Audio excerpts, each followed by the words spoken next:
হ্যাঁ রোহিত তো এসে গেছে রে। হ্যাঁ ওই মিনার ছেলে রনিকে যা মিষ্টি দেখতে না কি বলবো। হ্যাঁ ওই তো ওরা সব তত্ত্ব প্রণামী এসব বাছাবাছি করছে। তুই আর দেরি করিস না, চলে আয় কেমন।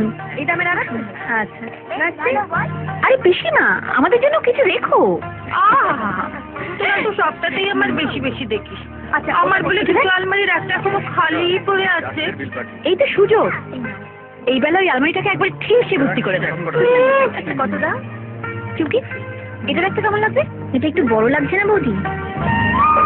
এটা নিশ্চয়ই চুমকির পছন্দ হবে। আরে বাহ, খুব সুন্দর। দেখো বৌদি। হ্যাঁ, এটা তোকে দারুণ মানাবে। দেখ। থ্যাংক ইউ রোহিত দা, সত্যি তোমার পছন্দ আছে। বিয়ের দিন এটা অবশ্যই পরো। অফকোর্স। বা বড় জামাই, শুধু শালিকে উপহার দিলেই হবে? আর আমরা বুঝি ফেল না? তুমি চিন্তা করো না পিসিমণি, সবার জন্য এনেছি। আগে বাবা মাকে দিয়ে দিই।